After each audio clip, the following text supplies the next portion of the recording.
दोस्तों, भगवान श्री कृष्ण कहते हैं, नैनम छिद्यन्ति शस्त्राणि नैनम दहति पावक न चैनम क्लेदयन्त्यापो न शोषयति मारुतः। अर्थात आत्मा को शस्त्र काट नहीं सकते, अग्नि जला नहीं सकती, जल गला नहीं सकता और वायु सुखा नहीं सकती। अर्थात मनुष्य के देह में आत्मा अमर है, उसे कोई मार नहीं सकता। किंतु मनुष्य का शरीर अमर नहीं है, उसकी मृत्यु एक न एक दिन तो अवश्य होनी है। जिसका जन्म हुआ है उसकी मृत्यु भी निश्चित है। जिस समय मनुष्य इस भौतिक संसार में जन्म लेता है, उसी क्षण उसकी मृत्यु के समय और मृत्यु का कारण निश्चित हो जाता है। मृत्यु एक ऐसा विषय है जिसके बारे में हर मनुष्य जानने की जिज्ञासा रखता है। मृत्यु से पहले होने वाले आभास, मृत्यु के बाद आत्मा की यात्रा, पूर्व जन्म, पुनर्जन्म का सत्य आदि कुछ ऐसे सवाल हैं जो हर किसी के मन में उठते हैं। लेकिन हमारे प्राचीन ग्रंथों में मृत्यु से जुड़ा लगभग हर रहस्य उजागर किया हुआ है। गरुड़ पुराण में जीवन से लेकर मृत्यु तक और उसके बाद आत्मा के सफर के बारे में विस्तार से जानकारी दी गई है। गरुड़ पुराण में भगवान विष्णु ने गरुड़ को मृत्यु के पश्चात होने वाली घटना, नरकलोक की यातनाएं, स्वर्गलोक और स्वर्गलोक के पश्चात पूर्व जन्म, इन सभी विषयों के बारे में बताया है। पृथ्वी पर जन्मा हर जीव जीवन और मृत्यु के चक्र में फंसा हुआ है। जिस प्रकार जन्म सत्य है, उसी प्रकार मृत्यु भी एक शाश्वत है जिसे कोई ठुकरा नहीं सकता। इसलिए मृत्यु पर विजय पाना असंभव है। ईश्वर की इच्छा के बिना कोई भी मनुष्य उसकी तैयारी से अधिक एक क्षण भी जीवित नहीं रह सकता। और हर व्यक्ति जीवन के इस कटु सत्य को जानता है, लेकिन फिर भी वह मृत्यु से लेकर भयभीत है। गरुड़ पुराण में कुछ ऐसे संकेतों के बारे में बताया गया है जिन्हें यदि हम जान ले तो हम पहले से ये जान सकते हैं कि हमारी मृत्यु का समय अब निकट आ चुका है। तो चलिए, आज के इस वीडियो में हम आपको बताएंगे भगवान विष्णु ने गरुड़ जी को मृत्यु से पूर्व मिलने वाले ऐसे कौन से संकेतों के बारे में बताया है। तो चलिए शुरू करते हैं। गरुड़ पुराण के अनुसार जब इंसान की मृत्यु निकट आती है तो उसकी परछाई उसका साथ छोड़ देती है। ऐसे मनुष्य को तेल और पानी में अपनी परछाई या प्रतिबिंब दिखाई नहीं देता। अगर किसी व्यक्ति के साथ ऐसा होता है तो इसे समझ लेना चाहिए कि उसका अंतिम समय निकट आ चुका है।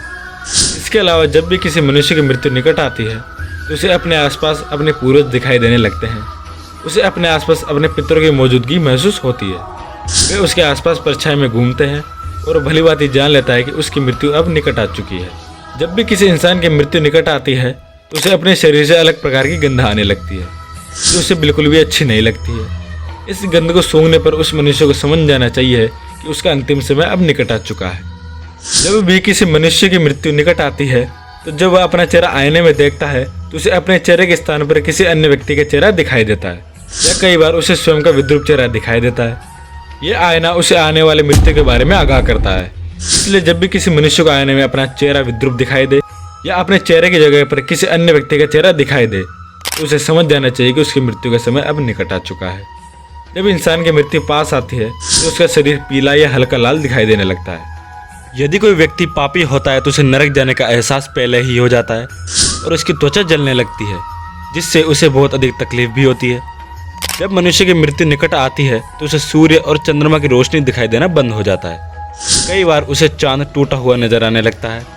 जब इंसान की मृत्यु निकट आती है तो उसकी जुबान थोड़ी ऐंठने लगती है, नाक और मुंह थोड़े कठोर हो जाते हैं और उससे पस निकलने लगती है। इनसे निकलने वाली दुर्गंध से वह परेशान हो जाता है और मृत्यु की कामना करने लगता है। जब इंसान की मृत्यु पास आती है तो उसकी आंखें इतनी कमजोर हो जाती है कि उसे अपने आसपास बैठे लोग भी दिखाई नहीं देते हैं। अर्थात उसकी आंखों की रोशनी भी कमजोर होने लग जाती है। जिस मनुष्य ने जीवन में अच्छे कर्म किए होते हैं, जिसने जीवन में पुण्य कमाया होता है, उसकी मृत्यु पास आती है तो उसे अपनी आंखों के सामने एक दिव्य रोशनी की अनुभूति होती है और ऐसा व्यक्ति मृत्यु से नहीं घबराता। लेकिन जिस व्यक्ति ने पाप किए होते हैं, उसकी मृत्यु निकट आने पर वह आंखों के सामने भयंकर रूप वाले यमदूत दिखाई देते हैं, जिसके डर कर वह कांपने लगता है और अपने पाप कर्मों को कोसने लगता है। तो दोस्तों, ये थे वो संकेत जो मृत्यु आने से पूर्व मनुष्य को मिलते हैं। उम्मीद करता हूँ कि यह जानकारी आपको पसंद आई होगी। अगर वीडियो अच्छी लगी हो तो लाइक करें और चैनल को सब्सक्राइब करें। मैं आपसे नेक्स्ट वीडियो में मिलता हूँ।